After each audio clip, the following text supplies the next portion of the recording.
welcome to lesson 2 of Morality Chapter 3. Today we're going to be focusing on law and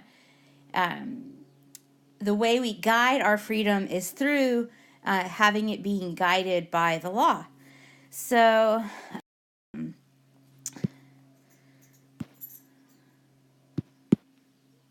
on. There we go, sorry.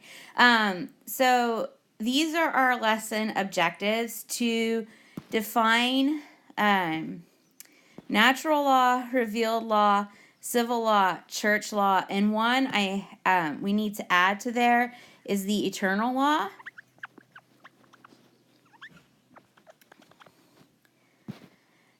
We are going to give examples of limits to human freedom, explain the role responsibility plays in human freedom. And we've talked about these a little bit already, and define the precepts of the church.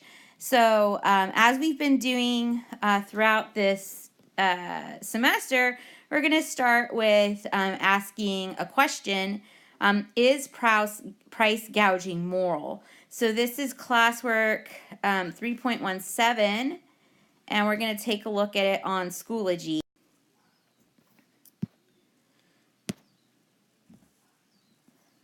So again, if we scroll down and go to Unit 3, and then Classwork and discussions,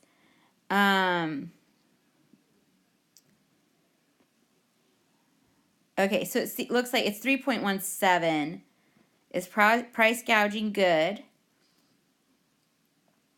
And what we're going to do is, I had a survey here. If you were absent, you won't be able to do this, but we did, before we even looked at the question, we looked at the question of price gouging is it okay, or would you say it's right or wrong to raise prices for necessary items like food, water, or gas during a natural disaster? So if a hurricane is coming, would it be wrong for Walmart to start charging $20 for every case of water? So this is the definition of price gouging: a pejorative term referring to when a seller spikes prices of goods, services, or commodities to a level much higher than is considered reasonable or fair, and is exploitive and potentially to an unethical extent. So we're going to watch this video on price gouging, which is illegal. But the video argues that it's not immoral because leading economists argue that it's the best way to protect short supplies of necessary goods during a disaster. What do you think? Is it immoral for the man who bought the generators to charge double for them? Please justify your answer in the discussion. So again, let's talk about what is the definition of morality. Morality is about what we ought to do, or what we should, or I guess the converse, or should not do. Whether or not something is legal is based on standards of law that are decided upon based on a community. The community gets together and creates its own standard of legality. So oftentimes laws are based on a sense of morality, but not necessarily. So let's take a look at this video.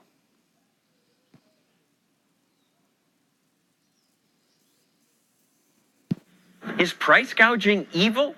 Everyone agrees that if a seller greedily doubles prices after, say, a hurricane, that's not only bad, it's immoral. People say that when gas prices are raised. And they're taking advantage of us. I think we're being ripped off. We are being hosed here. And the oil fat cats are lapping up the dollar. Gouging at its best. But what exactly is gouging? People say it's raising prices too much, but who exactly gets to decide what's too much? For people to take advantage of those in need violates every biblical standard of morals that I'm aware of. Mississippi's Attorney General announced a crackdown on gougers after Hurricane Katrina. Massive destruction everywhere. One gouger who was arrested was John Shepperson. He and his family live in Kentucky. They watched news reports about Katrina and learned people desperately needed things. My wife just got out of the hospital, and she's very sick, and we need a generator. John thought he could help and make some money too, so he bought 19 generators, and he and his family then rented a U-Haul and drove it 600 miles to this part of Mississippi, which had no power at the time. 5 million people in this region are without power. John offered to sell his generators for twice what he'd paid for them, and people were eager to buy. People were excited. We had a product they needed. But instead, police confiscated his generators, and John was locked up in this jail for price gouging. They arrested me, and I just could not believe that I was being arrested. Authorities held him 4 days, and his generators are still in police custody. And then nobody got any use out of them. They were useless. So did the public benefit? The real question is, what's the best way to deal with shortages after a disaster? Anybody, what do we need? Come on, guys. Generators. Food. Anytime there's a natural disaster, a hurricane, an earthquake, the price of the things that people desperately want to have, batteries, flashlights, generators, water, milk, they go up or they disappear. Economist Russ Roberts points out that after the disaster, if sellers don't raise prices, supplies vanish. Anxious buyers line up and often buy more than they need just in case. Those not at the front of the line may get nothing. More people want to buy it than there is stuff available. So what do you do? How do you solve that problem? How do you find out who should get those scarce items? A major energy crisis. During the last energy crisis, the politician's solution was to cap prices. But that didn't fix the problem. It made it worse. It was a disaster. It led to long lines, and you couldn't get gasoline. That's why today's high oil profits, says Roberts, are a good thing, because they're a huge incentive to oil companies to look for more oil. You want them to make these monster profits? I do. Higher prices are hard on consumers. Hard on consumers today, good for consumers tomorrow when those high prices give energy companies the incentive to go discover and refine more energy in the future. Which is why what the politicians call gouging is actually good. Now I know you don't believe that. That's absurd.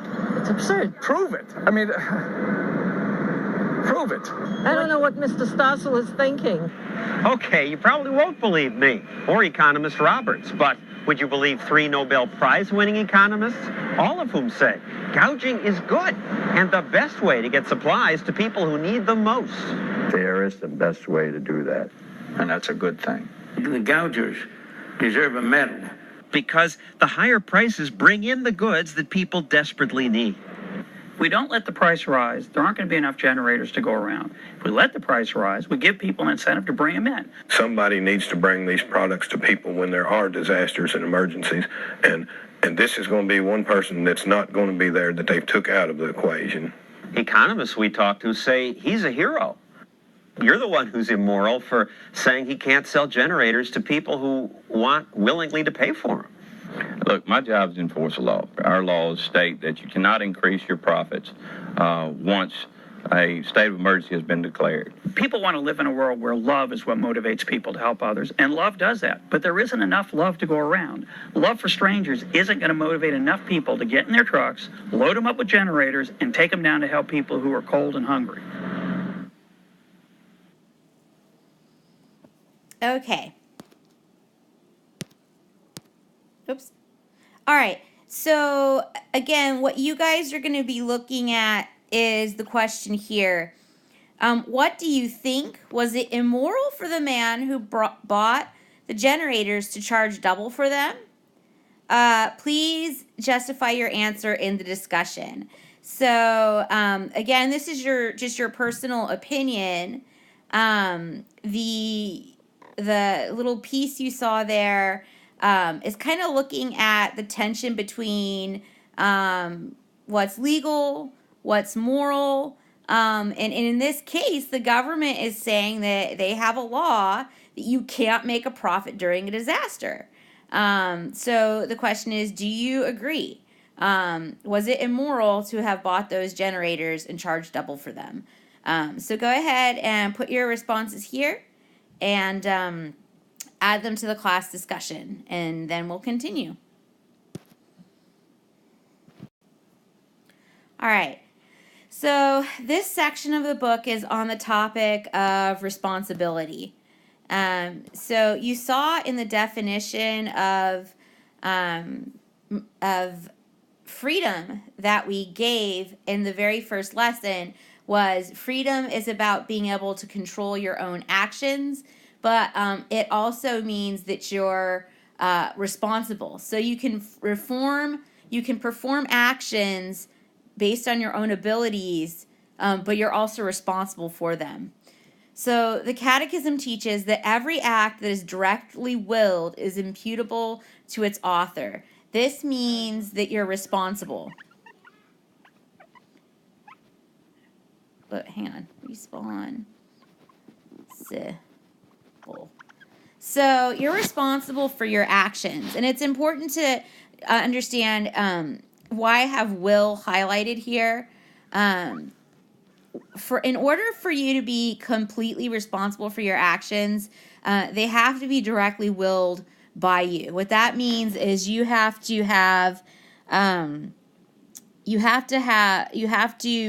know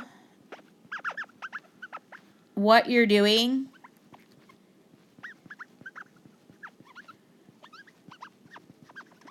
You have to know what you're doing, and you have to be acting freely without coercion. So, for example, sometimes we looked at last time. We looked at the idea that habit can limit people's freedom to act. So, for example, if I'm walking down the hall and I stub my toe, I might scream out a curse word. Partly out of habit, partly it's just an instinctual reaction to the pain. So did I actually will that action? No, it was like happening under instinct. However, if I'm in my car and someone cuts me off and I get mad and then I flip them off, or I say a bad name, I willed that. I chose the guy cuts me off, but I choose the way I'm going to react, and I react by cursing. So again, it has to be something that's directly willed. Again, just to clarify, it's directly and definitely linked to the person who acted. So the idea here is, if you want credit when you're acting wisely, then you have to take responsibility when you're not. In modern culture, people, when they do something right, they want to be lauded, but everybody wants to get away with stuff when they do something wrong. They don't take responsibility, but that's part of freedom. It's part of why God gave us freedom. Unlike animals who aren't free to act, they act only on instinct. Because we're rational, we have to take responsibility for that great gift. As a matter of fact, that's what it means to be created in the image of God. In the Catechism, it says, man is rational, and therefore, like God, he was created with free will and is master over his acts. So that's in 1730. We're like God, we're masters of our own actions, but that means we're also responsible for them. Ignorance and negligence can mitigate blame, but not ultimate responsibility. So again, I gave the example up here of perhaps stubbing your toe. That can mitigate your blame, but we're ultimately always responsible for our actions. So, for example, if I hit a kid with my car because I didn't see him, I will still be questioned by the authorities. They'll do an investigation. I might not go to jail, but I still have to take responsibility for that to the extent to which I'm imputable for it. So as Christians or good people, we must strive to use our freedom wisely. So again, notice here, Christians or good people. We're going to see in a second, you do not have to be a Christian to know what's good and what's right. We believe that it's written into the fabric of creation and the human person. So ultimately, this isn't just from a religious perspective, it's from the perspective of who God created humanity to be, even if you don't believe in it. So let's continue. So what is law? Good laws guide human freedom. So again, why do we need laws? Is they guide human freedom. We're Saint Thomas Aquinas would say that there are a couple reasons why people do things that are bad. One is because of our emotions. Remember in the last lecture we talked about emotions. These are your emotions.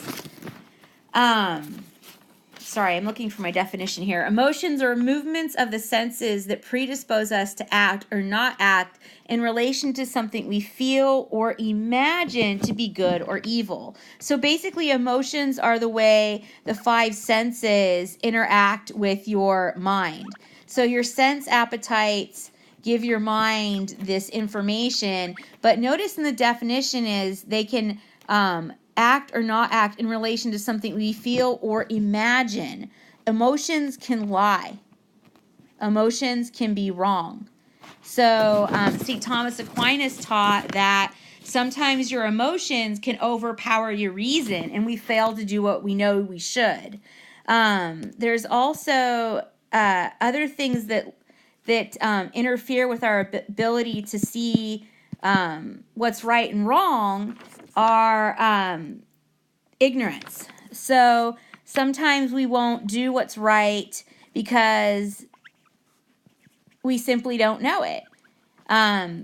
We all have the eternal law written on our hearts, but sometimes we don't know the full story. An example of that would be back in the 50s, people smoked cigarettes. You can even find ads that say cigarettes are good for you. They're good for your health. But those people were ignorant. They didn't know how bad they were. Now we know that cigarettes are harmful, so we have the full light of knowledge to know not to smoke them.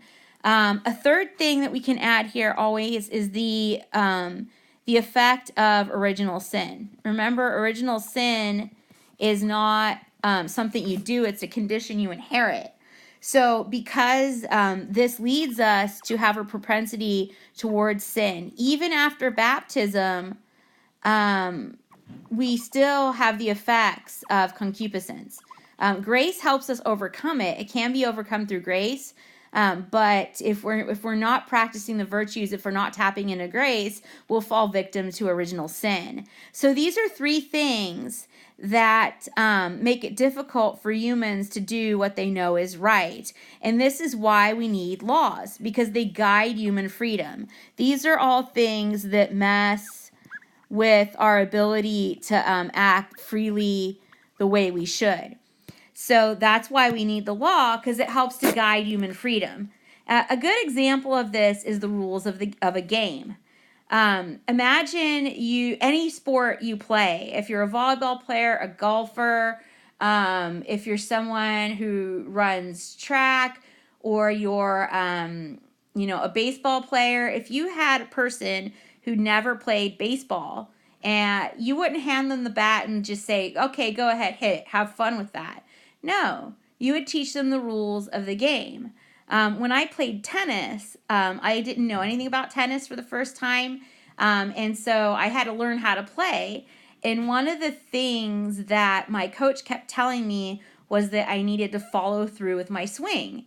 And I kind of listened to her, but I didn't really pay attention. And so I was struggling and not understanding why all the other girls seemed so much better than me. And then one day when I was practicing, I didn't really even know what it meant to follow through with my swing, and I did it. And I could feel the game was completely different.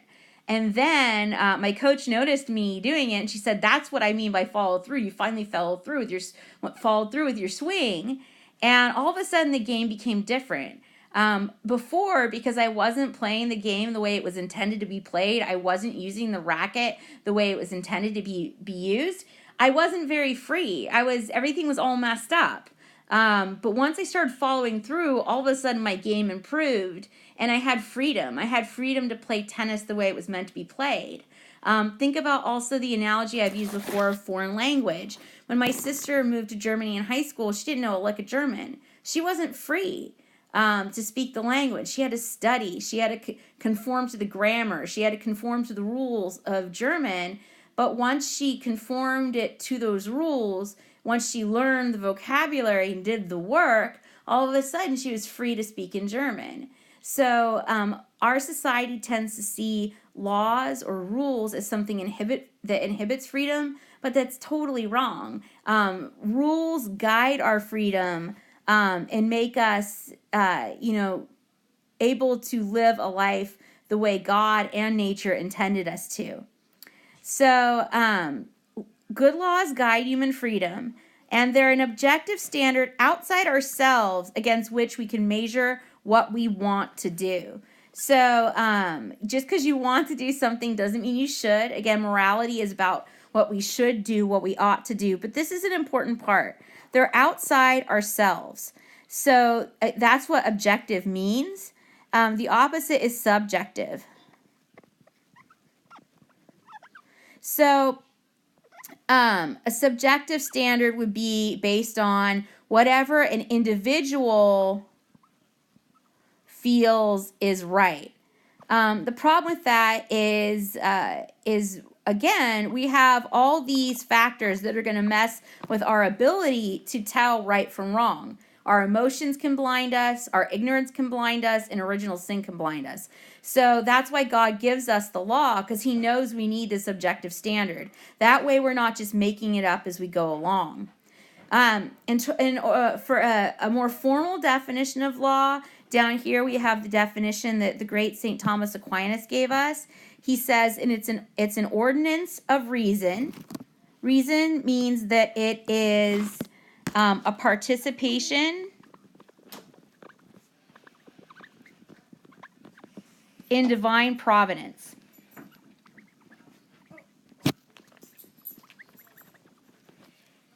So this is important for the Catholic understanding. Reason participates in the divine providence. That means reason allows us to see God's plan. So it's an ordinance of reason for the common good. So again, it's for everybody, and it's to promote the goodness of everyone. So something that goes against the common good, that harms certain people, wouldn't be a proper law. It's promulgated, which means it's known. They've published it. You have to know what the law is, by one who is in charge of the community. And again, this means someone who has proper... Sorry, this thing keeps moving. I'm trying to get it to stay in place. Nope. Lock. So, sorry about that. So, promulgated someone who's in charge of the community. So, this means someone who has authority. So, in the United States, who has authority to make law? It's Congress. And since we're a republic, we choose who we send to Congress, and they act on our behalf in making laws for our country. So again, an ordinance of reason for the common good, promulgated by one who has authority of the community. So that's going to be our formal definition of law. Now, ultimately, moral law is the source of all law. The moral law is God's plan for our freedom and happiness. And here's the thing, this is so key. As Christians, as people who believe in God, ultimately we believe that God has a plan. And part of that, and that plan is written into the fabric of creation. And because we have human reason, we can understand God's plan. That's what it means to be created in the image of God. We can understand God's plan for us because he wrote it into the fabric of who we are, into the fabric of creation, and then he's also going to give us the revealed law to help us when we're marred by original sin and aren't seen correctly. But our understanding is that the law, what's right and wrong, what's moral, all of this was designed by God, and it can be known to us. So again, it's objective. It's not something we're making up. It's something that we're responding to. So these are the different types of law we're going to look at. I got to switch the order. I had the order wrong here. We're going to look at the eternal law, the natural law, the revealed law, civil law, or positive. Sometimes it's also called positive law or human law, and finally at the church law. So here we go. So first I want to start with the eternal law. So the eternal law is the divine wisdom of God that moves all things to their end. And here's an important word. We believe that ultimately, as Christians, we believe that God designed things based on this plan, and that ultimately things were created for a certain end.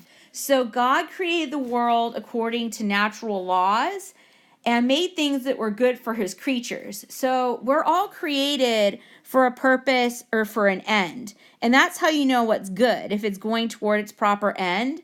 And he gave us an intuitive desire for what's good for us. So, for example, meat is good for cats, grass is good for bunnies, but it's written into us that we have a desire for what's good.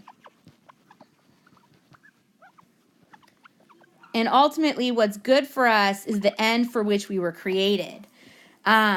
So it has the common good of all things in its focus. Again, this is for everybody. Unlike, for example, the eternal law is different from, say, like,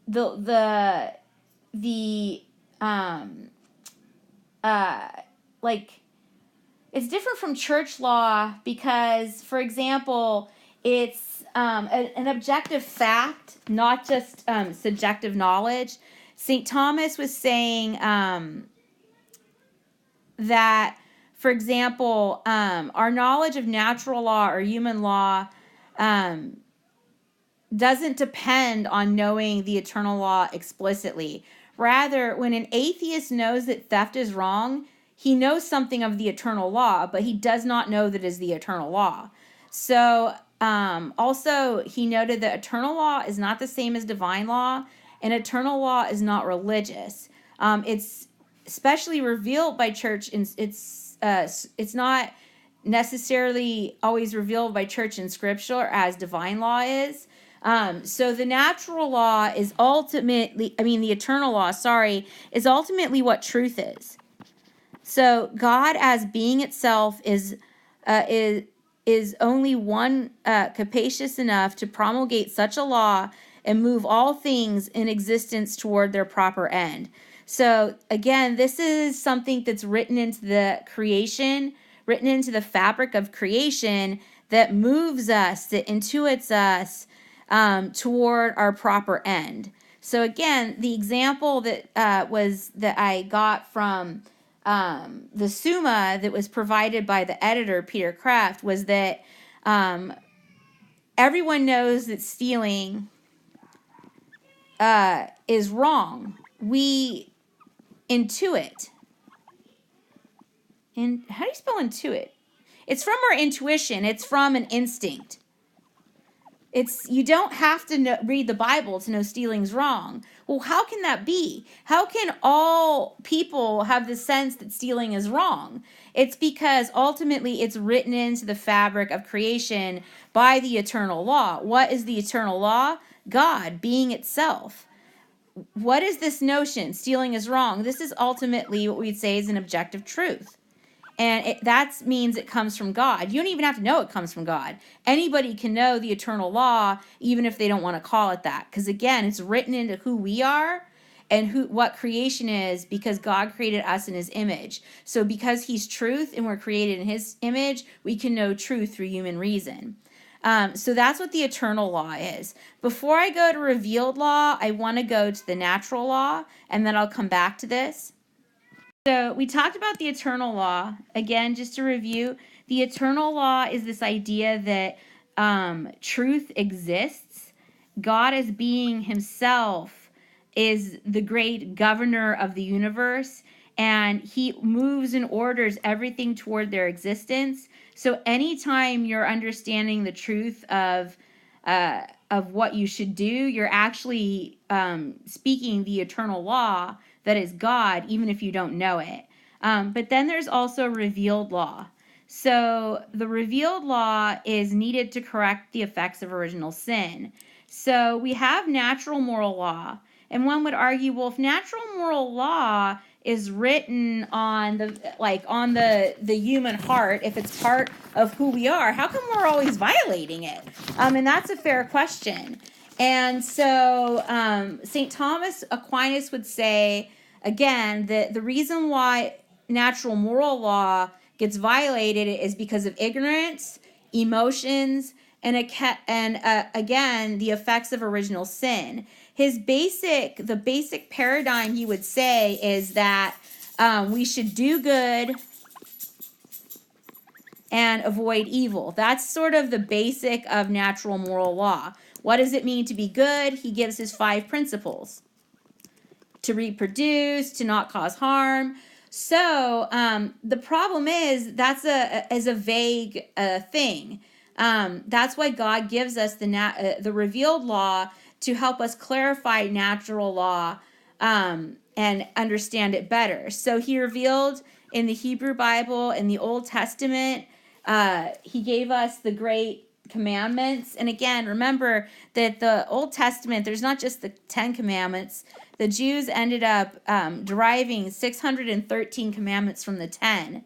But the revealed law in the Old Testament hadn't been perfected yet. There were some errors in the way they understood the world, because again, we're always evolving, not just as species, but as a people of God, as His beautiful creation, and we come to understand God better. He sent us His Son, Jesus, in the New Testament to help correct some of the flaws in the old law. And He gave us the law of love, that the idea that you don't just, love your neighbor and hate your enemy. We have to love everybody. He called us to this high, high standard because, again, this is what we were meant to be.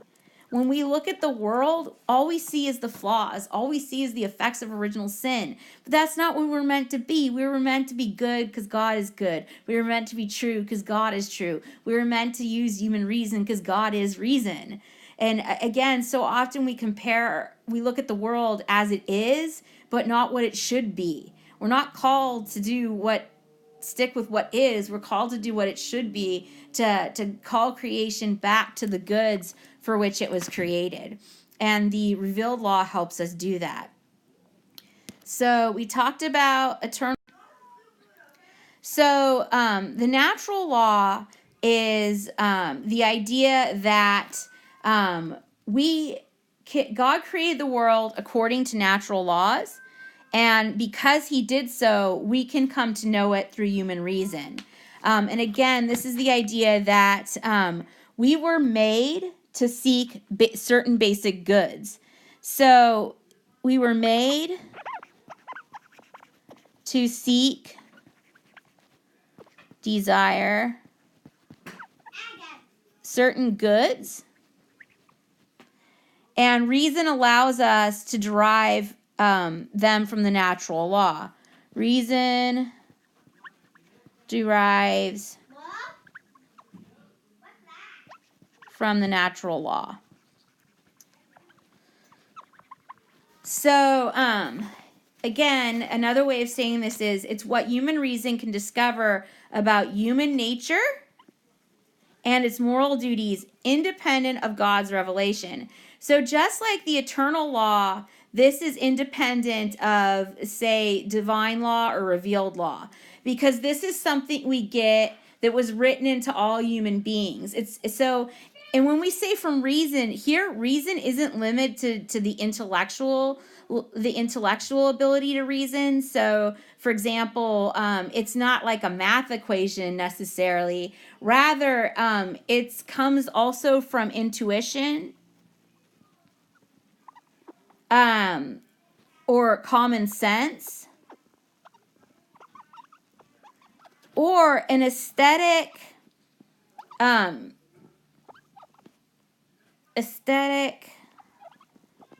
sense of what's fitting.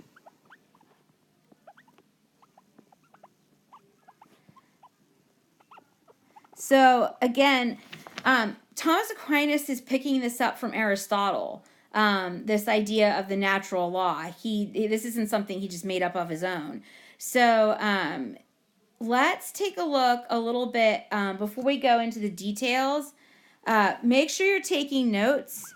I'm not sure if this is the right assignment number. We'll look at it in a second.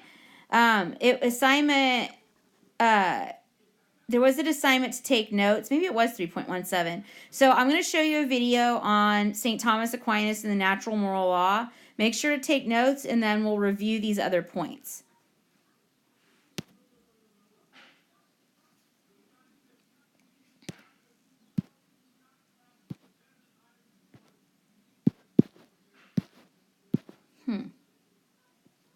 Detail. So again, the idea of natural law is that through human reason, we could come to know what's right and wrong, independent of religion.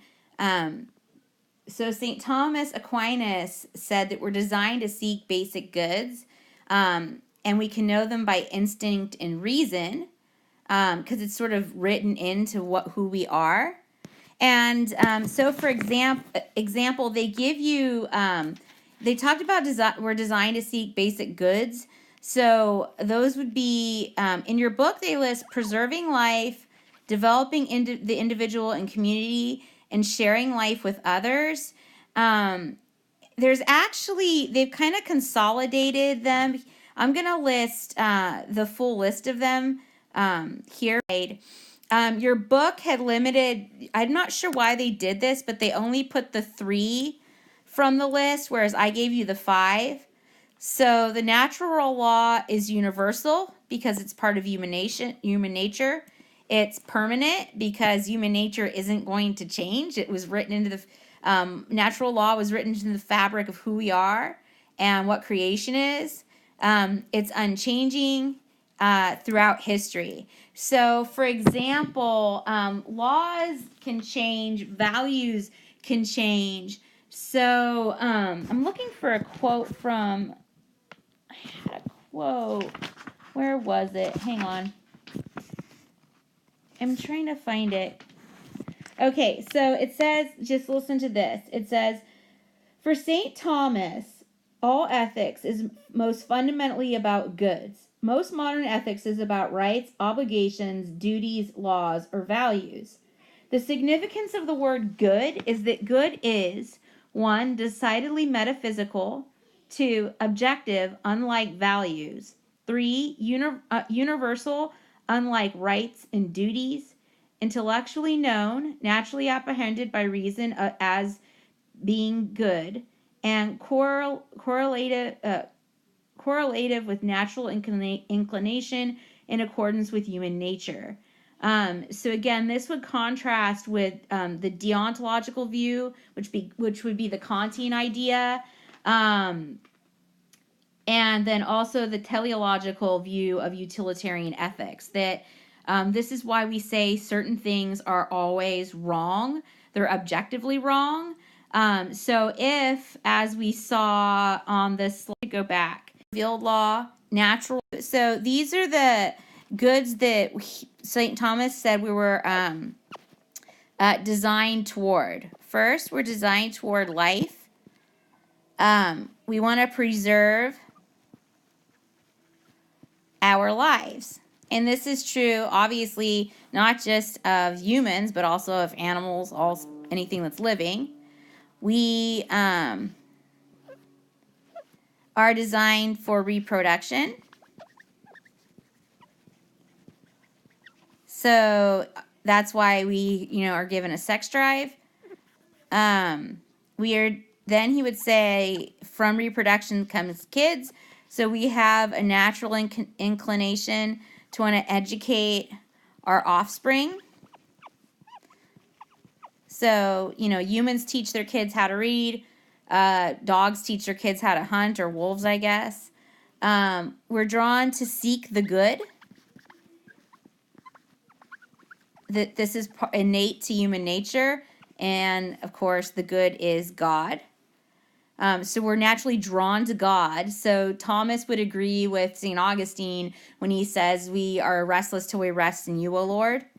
To live in society. So remember we watched the feral children thing. Human beings are innately social. We're basically pack animals. So it's just part of who we are as people. And then the next one is to avoid offense.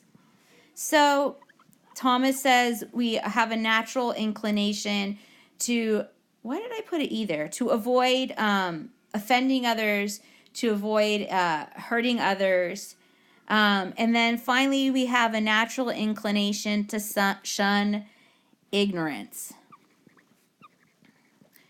So obviously,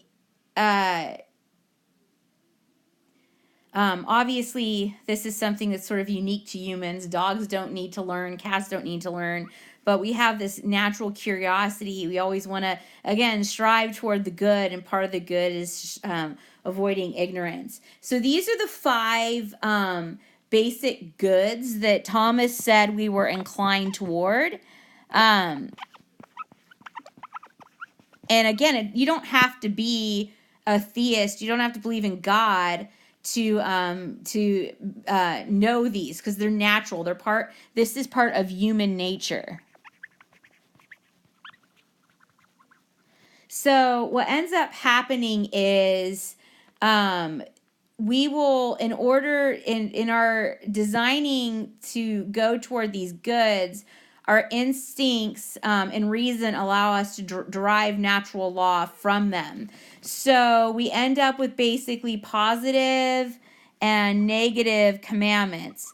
So for example, if one of our drives is to preserve our life, that would lead to the positive commandment, promote life. And that would lead to the negative commandment, do not kill. So you don't have to be an atheist. You don't have to believe in God to come to this conclusion. You could come to it. So if you have a survival instinct, that means I value my life. So I know that instinctively, not because God told me. So that means your life is like mine. So that leads me to believe, oh, I should not kill you.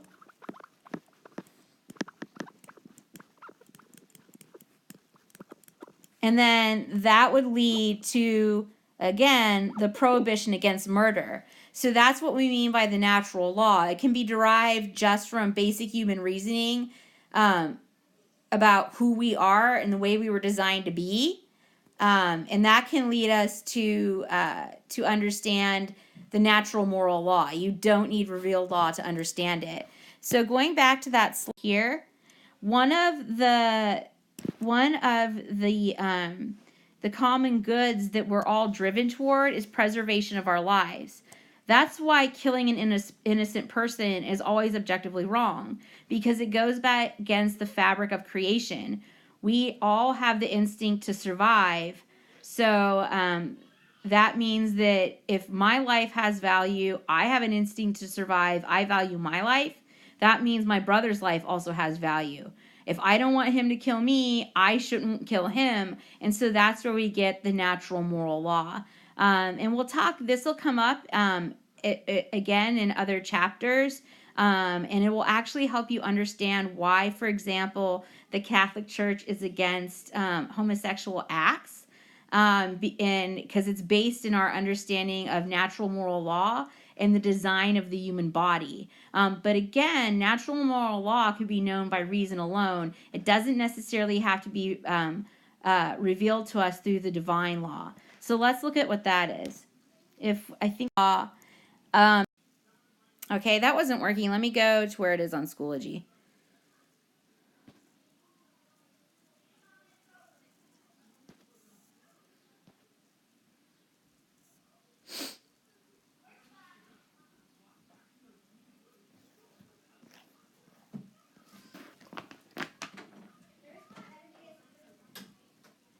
Okay, so classwork.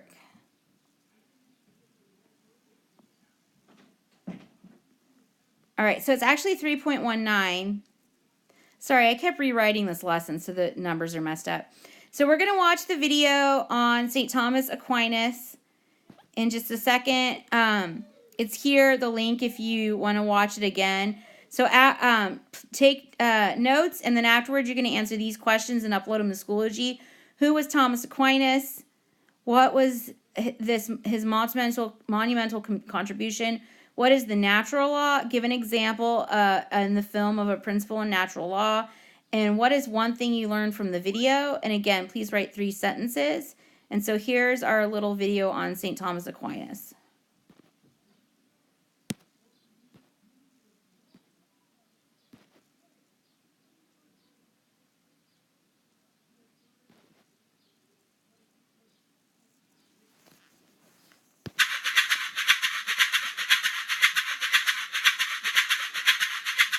It seems at first weird that we might learn from Thomas Aquinas. He was a medieval saint who was reputed to have levitated and had visions of the Virgin Mary. He was much concerned with explaining how angels speak and move. And yet, he continues to matter because he helps us with a problem which continues to bedevil us: how we can reconcile religion with science and faith with reason. Aquinas was both a philosopher and a saint. Refusing either to lose his faith or mindlessly believe, he developed a new understanding of the place of reason in human life. Aquinas' monumental contribution was to teach Western European civilization that any human being, not just a Christian, could have access to great truths whenever they made use of God's greatest gift to human beings, reason. Aquinas broke a logjam in Christian thinking, the question of how non-Christians could have both wisdom and at the same time no interest in or even knowledge of Jesus. Aquinas universalized intelligence. He opened the Christian mind to the insights of all of humanity from across the ages and the continents. The modern world, insofar as it insists that good ideas can come from any quarter, regardless of creed or background, remains hugely in Aquinas' debt. Thomas Aquinas was born to a noble family in Italy in 1225. As a young man, he went to study at the University of Naples, and there came into contact with a source of knowledge which was just then being rediscovered: the texts of ancient Greek and Roman authors.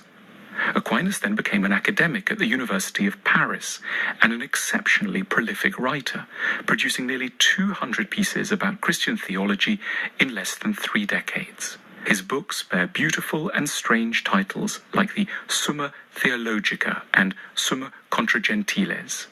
Such was his devotion to knowledge. Even at the moment of his death, at the age of 49, Aquinas is reputed to have been in the middle of writing an extended commentary on the Song of Songs. After he died, he was canonized in the Catholic Church and is now the patron saint of teachers.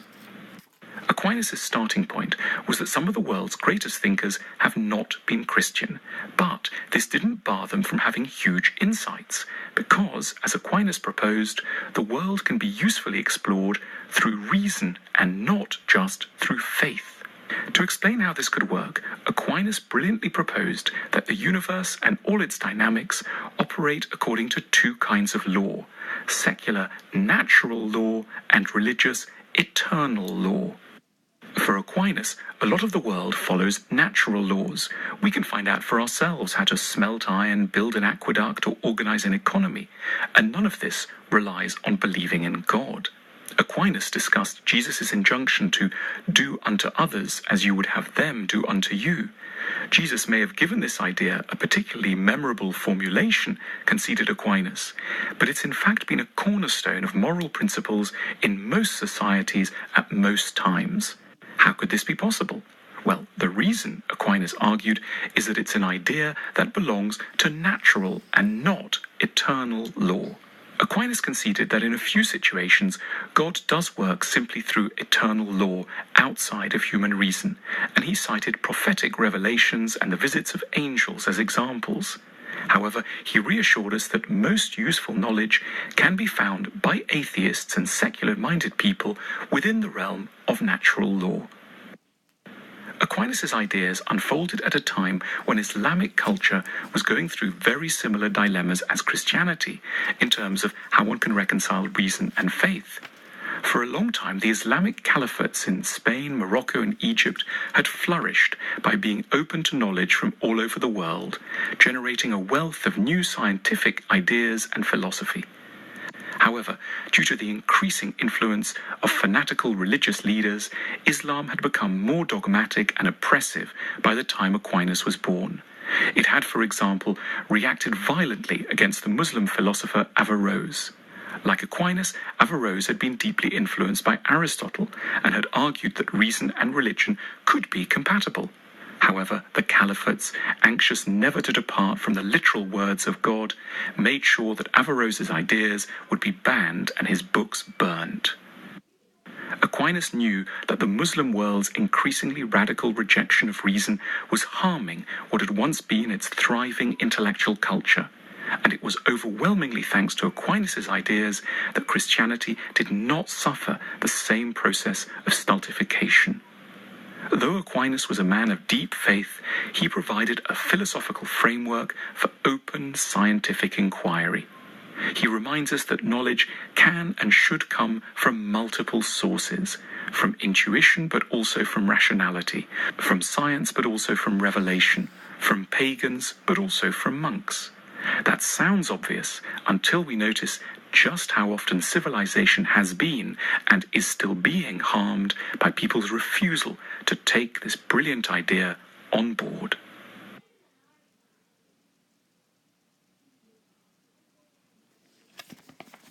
Okay, so let's see.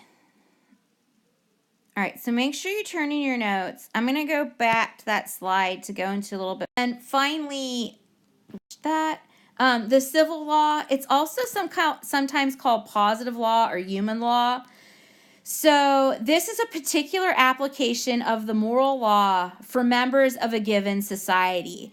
So again, this is a little bit different because unlike, it's based in natural law ultimately and the moral law, because as St. Thomas Aquinas says, God is the great governor. Let me see if I can find the quote for you. I have my Summa Theologica open here.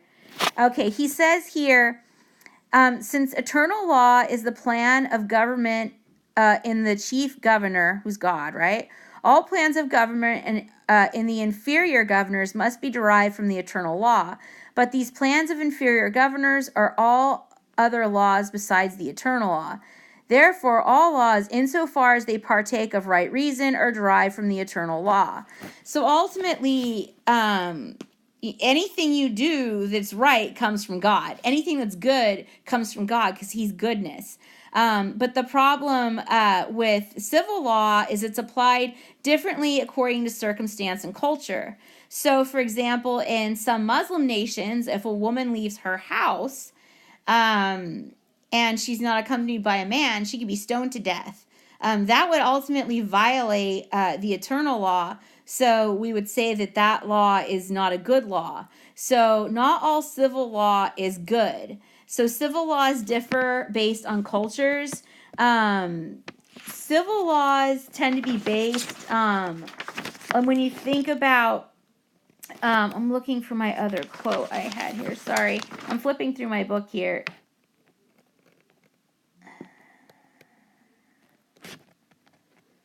Let's see. Oh, silly me.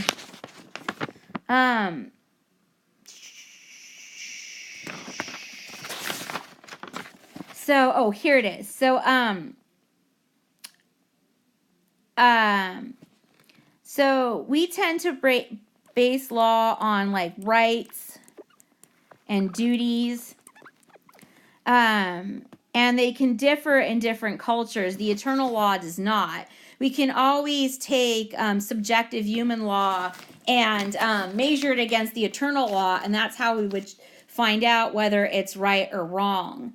And there's a great quote on page 144 of your book, And it's flowery language, bad civil laws, Supreme Court decisions, popular opinion, and so forth cannot turn something that human reason and natural law deem evil into something good.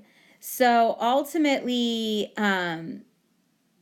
the positive human law is not necessarily morally good or bad.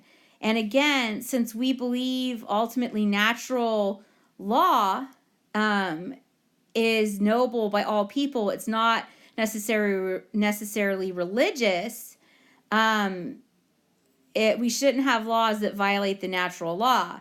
Remember that one of the basic human goods is to protect one's life, so preserve life, and then to reproduce. We have laws in this country that violate both of these instincts. Abortion violates the natural moral law. Abortion isn't just wrong. Like a lot of times students will say it's wrong because the church says so. Well, why does the church say so? Because it's part of human instinct to reproduce. It's also human instinct to protect and preserve life.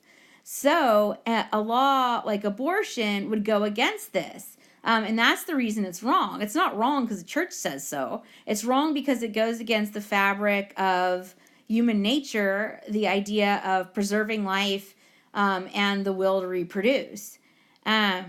So that's just one of the ways the civil law interacts with the divine law and the moral law. So again, at the end of the day, for example, in the United States, we have a lot of laws that protect our rights to freedom. And again, that freedom comes to us from God. God gave us free will, but he didn't give us free will so you could do whatever you want. He gave you free will so that you could be ultimately what he intended you to be. One other thing we haven't looked at yet that we need to do before we end this lesson is church law. So the Catholic Church has its own law. We have down here, I have the Code of Canon Law, which is the full body of laws that govern the church. Typically, they have to do with things that have to do with like sacraments, like what are the rules for receiving an annulment from a divorce? What are the rules about when you can receive communion? What are the rules about, say, a priest wanting to leave the priesthood? Most of us don't ever come into contact with canon law, but it was in 1983, after the Second Vatican Council, they did go through and revise it. So we're now has been revised in 1983, and we do have canon lawyers. You can actually go and get a degree in canon law. And we do have like a church sort of court to deal with these issues. I forget what it's called, but most of us won't ever, unless you're going to like work in the church, you won't really ever come up, like we don't really come across canon law very much. But the precepts of the church are something that all baptized Catholics are bound to obey. So these are the basic obligations that all Catholics must obey. If you want to remain a Catholic in good standing. So you shall attend Mass on Sundays and holy days of obligation. You shall confess your sins at least once a year. It's always good to go more than once, but you must go at least once a year. In terms of you shall attend Mass on holy Sundays and holy days of obligation, you're also required at the bare minimum to receive Eucharist at least once a year. You shall humbly receive your Creator. It's right there. Sorry. You shall humbly receive your Creator in Holy Communion, at least during Easter season. You shall keep the holy days of obligation. You shall observe the prescribed days of fasting and abstinence. So those come during Lent. So that is part of the church law. The faithful also have a duty to provide for the material needs of the church, each according to his abilities. And that's an important point. Sometimes people will ask, well, how much must I tithe? According to the Catholic understanding is you can give as much as you can give to the ability that you can do so. So if you're a family that doesn't have a lot of money, you might not be able to tithe. You also, if you're a family that doesn't have a lot of money to give, for example, like my family, I volunteer a lot at my church. And that's how I give back to my church, by teaching classes for free. This is unlike, say, our friends the Mormons, who have a very strict rule about tithing. It's like, I think it's 10% of your income. It's in our church, it's based on your ability to do so. As Jesus says, to those to whom more is given, more is expected. And so those are just sort of the basics. Again, I'll put a link on Schoology. I found this great website by she happens to be a female canon lawyer, where people submit their questions and she answers them. Yeah, we also have the church law that that this would only be applicable to baptized Catholics, whereas everybody is all Christians follow, say, the law of Jesus in the New Testament. This is only for baptized Catholics. So our final slide here is our final activity for the chapter. What we're going to do is, you guys all know what prayer cards look like, hopefully. With every chapter, we usually start with scripture. This time we're going to close with it. And what I want you guys to do is thinking about what you've learned about the law, how it guides our freedom, that true freedom just isn't doing whatever you want. That true freedom is doing what God wills for you, because he wrote a plan for you in your human nature and into creation. Because of original sin, we sometimes get it wrong, but that's why he gave us the law. So I want you to research scripture quotes or quotes from sacred tradition that relate to the law, whether natural or revealed divine law. So, and think about, like, when you're thinking about what do you struggle with, because again, St. Thomas said ultimately the law is based in the virtues. We're created to want to be good. And so what are some of the things that you struggle with? So think of the opposite. The law guides us in the virtuous. So what are your vices? And I want you to look up quotes from scripture or tradition that would relate to that. So for example, if you struggle with lust, look up, quotes that have to do with curbing your lust or your lustful passions. If you struggle with, say, gluttony, look at things that would curb our appetites. So you're gonna look for, in the Bible or in tradition, find at least 3 quotes and write them on a scrap of paper, and I'll collect them. Then pick your favorite and decorate the prayer card with the quote, only on one side. So something like this, see how, and now we thank our Lord and praise his glorious name. Make sure to put where you got it from. And again, it needs to be something related to the law, to how do I guide my freedom to be who I was meant to be. And on the back, you can write any corresponding civil laws that relate to the quote. So if your quote was, about not stealing, you could also mention that it's illegal to steal. So I'm trying to get you to see the connection between revealed law, natural law, and the civil or human law. Don't pick the same scripture as someone in your family. So you guys can collaborate and work together. So ask each other. If you're absent, you're going to do this on your own. But if you're watching this and we're going to finish it in class next day, if your friend's looking up quotes about, say, lust, they struggle with, say, pornography, and you find a good one, you could share it with them, but you all shouldn't have the same quote. And again, look inside yourself. Say, okay, I'm free I have the ability to basically do whatever I want, but I know that some of the things I want to do, I shouldn't do.